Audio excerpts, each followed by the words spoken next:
YouTube vinyl community, Beach Boys fans, random people on the internet. My name is Giggens, and we are here today to talk about the Beach Boys' greatest hits compilation made in USA, released January 7th, 1986, on Capitol Records. They went back to their home to release this greatest hits album.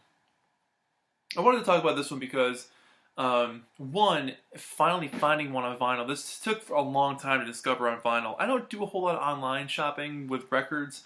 I like looking for them and digging around and seeing what I come up with. So this one finally popped up for me.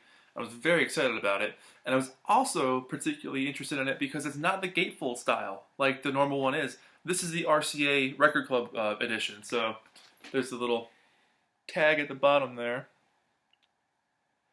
for RCA Record Club. So very cool that I've got this version. So I'm still on the lookout for the standard gatefold version of it. Hopefully at some point I can find one. So this came out at, I want to say, a crucial time for the Beach Boys. The mid 80s were definitely a period of rebirth for them, a period of growth and maturity, and in a pop tradition, in a grown-up way, respecting their past way, and looking forward but maintaining the nostalgia way.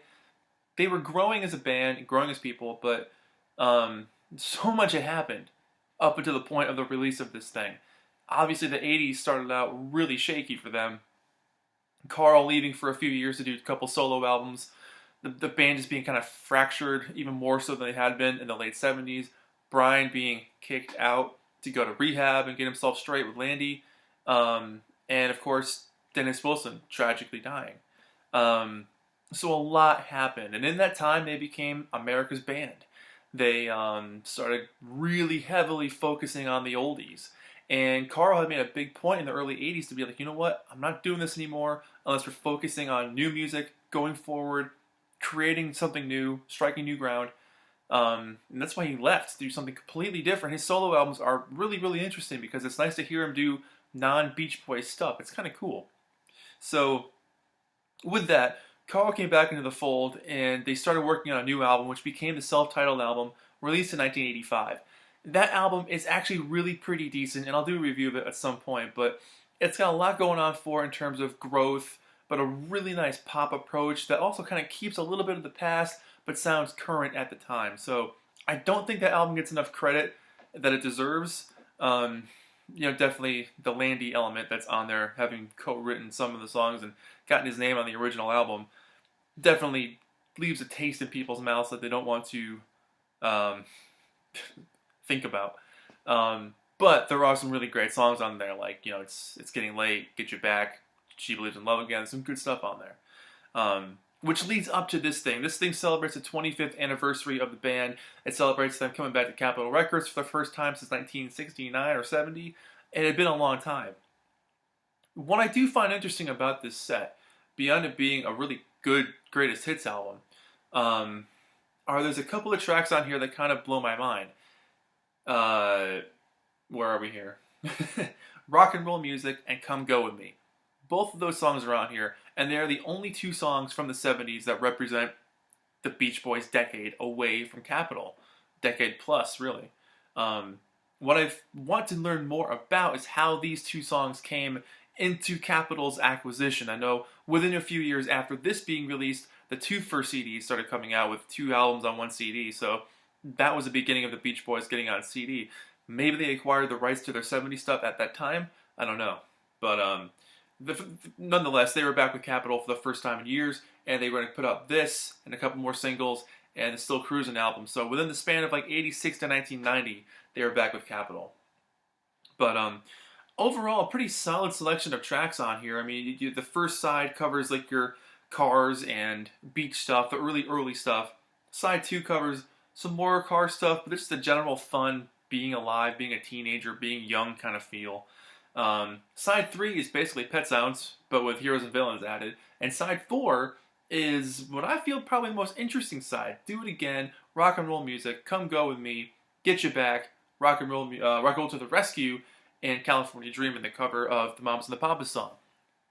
So I wanted to touch base on those two tracks in particular, and Get You Back a little bit, but Rock and Roll to the Rescue, for me, this album was pretty big when we were kids. We had this on cassette. In fact, I have it right here. This is the original cassette that we had growing up. So this was a really nice greatest hits album to have back in the day because it covered pretty much everything you wanted to learn, but it had some weird stuff on here like Heroes and Villains and God Only Knows and not God Only Knows, that's a pretty common one, but Caroline No is what I meant to say. Heroes and Villains and Caroline No. That was kind of cool to hear those. I remember distinctly hearing Heroes and Villains on this thing and being totally creeped out as a kid, but Rock and Roll to the Rescue is an interesting song. It peaked at number 86 in that summer of 86. And for me, this is a really cool direction that the band took. I feel they could have gone down the rabbit hole deeper with something like this. It's got a little bit of that nostalgia bend. It touches on singing about rock and roll, which is always a cool thing to see, to do. It's just harkening on, the past a little bit. But the production's pretty solid. I mean, it's definitely got that 80s feel to it, but guess what? It was the 80s, so it's going to have that feel. But they all take leads, trading off, which is really cool. And I like the weird, wacky synthesizer drums that are all over this thing. They're kind of sporadic and random at points. But it makes for a really fun, exciting song, and they're all really into it. You can tell they're having a good time, which definitely makes a big difference. But Brian's vocals are really inspired. And you can tell he's just really into it, which is nice to hear him like that after not really sounding interested for a while. But he sounds like he's really in the spirit of it. And Alan Carl, Carl of course steals the chorus like he normally does, but very cool track. There is a 12-inch version of this where it's got a little bit of a longer extended musical breaks, and some of the music on it is a little bit more in your face, a little more punchy, so it gives it more of like a pop kind of feel instead of a more rock kind of feel like the album and video version does. It came out with good vibrations when it came out as a single, and from what I can tell, it was recorded specifically for this greatest hits album. They wanted to have something new on there in addition to Get You Back. I found it interesting that It's Getting Late isn't on here. Maybe that wasn't as big of a single as I thought it was, but it'd be cool to see it on here. And then California Dreamin', backed with Lady Liberty, Lady Linda, well, from what I could tell, was also recorded specifically for this album as well, which features Roger McGuinn on 12-string guitar, and the video is really cool because you got Papa John and Mama Michelle in there. But singles-wise, it peaked around number 57 on the pop charts, so better than Rock and Roll to the Rescue. But on the adult contemporary charts, it hit the top 10 at number 8. So that's a pretty good showing. And their version in particular is really, really well executed. The vocals on this version are really tight. The harmonies are just spot on. Like, if you listen to the layers and the detail and the enunciation and the character that they bring to it, they find the spirit of the original track and then make it a Beach Boys track, but also pay homage to what the Mamas and the Papas did, but also do it their own way with enough creative bend that doesn't take away from the original song, but makes it their own, but it's a cover. It's a really unique pairing of worlds, because some of the Mamas and the Papas were known for their insane vocals and their crazy amount of takes that they would do to perfect a certain element, which is very Brian Wilson-esque as well. So very cool to hear that version. Denny Doherty was still alive at this point, but he wasn't on this song at all, or in the video. The video did also feature Roger McGuinn in there too, but yeah, really dig that track. This is dedicated to the memory of Dennis Wilson, which you can see down there in the red. Here's just the back cover, which I thought was cool.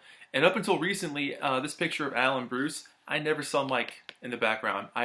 I have seen this picture a million times. I've looked at it so much, and I've never once noticed that Mike was back there with sunglasses and a hat on. It kind of blew my mind. But great picture of the guys hanging out in the mid-60s there. Nice picture of Dennis playing drums, and some more current ones down at the bottom here. But overall, it's really not a bad introduction to the group. It's kind of cool that it features some 80s stuff and a couple of late 70s tracks. So whereas so many of the releases after this completely eradicate the 80s and most of the 70s, except for Kokomo, it's almost like Pet Sounds happened and then Kokomo happened and that's it. Nothing else happened in between. This was the beginning of that washing away of the 70s history with Capitol. Maybe not. Endless Summer, Spirit of America, Sunshine Dream, they all only focus on the 60s as well. But, when those came out, you were only 4 or 5 years away from having been in the 60s. So it was kind of the times. There had been 70s releases and early 80s releases that did showcase the 70s stuff, like the Good Vibrations Greatest Hits from 76 and 10 Years of Harmony from 1981, which is a 2-album set that's absolutely fantastic. It covers a lot of their 70s stuff and a couple of random tracks here and there, like San Miguel and River Song. But with Capitol Records, this is probably one of the only releases to put out Come Go With Me and rock and roll music. To be on a Capitol album when they didn't have the rights to those songs previously. So I'd like to learn more about who was in charge of arranging this thing and putting those two songs on here, why they made the list and not Sail On Sailor. That was a big song for them, but I guess it doesn't fit the flow. Come Go With Me and rock and roll music are obviously covers, but they fit that fun music, rock and roll, son of the fun of the sun kind of feel. By this time, the Beach Boys in the mid-'80s were a gigantic concert draw. Humongous. Selling out shows wherever they went with gigantic crowds. People wanted to hear the stuff they grew up with, and the Beach Boys wanted to deliver. So it had become the surfboards, the palm trees, the look of this. It had become that for their stage show. Gone were the days of wanting to experiment on stage. Here and there, once in a while after this, they would throw a couple of random tracks in, but for the most part, you got this on stage every night. And that's what people came to see. But it's interesting that the song selection on here kind of omits a couple big ones, but definitely it covers like the gigantic ones. That like, if you want to get into the Beach Boys for the first time, this is a great way to do it. I'd also recommend the 20 Greatest Hits, or 20 Good Vibrations album that came out in the mid-'90s, which was also around when I was a kid. But yeah, it's definitely worth it to get Rock and Roll to the Rescue and California Dreamin' and Get You Back. Side 4 alone is worth this album. So if you've never picked it up, or if this is your first time getting to the Beach Boys, take a look at this thing. It's a lot of fun. And let me show you the records here. The cool thing about the records is that they went back old school, and they did the color band logo, just like the 60s. So whoever was in charge of that, good job. So there you go. Color band logo, just like the old days. Very cool. So that's it. My next goal is to find an original gatefold version of this thing, because I want to have everything Beach Boys in my collection that I can. And it's funny because when I picked this up, I was like, this does look weird. So it's kind of cool that I have this version. I never thought I would. So kind of nice to have both. And the cassette version that we had when we were kids, let me just show this real quick here too. Just your standard cassette tape fare. Cool thing about this one though, it's got a little booklet inside, and it's a wee bit on the delicate side because it's a bit old, you see, but it's got some liner notes on the inside, so very cool. And there's the side of the J card, and yeah, that's it. A few of you guys have wanted me to review this for a while. And sound-wise, sound quality-wise, it's done pretty well. There's a couple of random mixes on here, most notably being Wouldn't It Be Nice, having the vocals being like really up front, really in your face.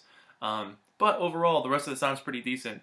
I think I have heard better. I mean, obviously, Sounds of Summer just sounds fantastic, and so does the 20 Good Vibrations album, but this really is pretty cool. This came out on CD, tape, and vinyl, and a really, really limited exclusive 8-track version to some of the record clubs, which was never released in stores, but pretty damn late for 8-tracks in 1986. It's kind of weird they were still making them at that point. Anyways, that's it. My name is Giggens. This has been Beach Boys, made in USA, released on Capitol Records in 1986, peaked somewhere in the 90s. It didn't do too well in the charts, but it sold a lot over time. It sold like 2 million copies at some point by the mid-90s, so not a bad showing for the guys. Thank you so much for watching. I'll see you guys in the next video. Bye-bye.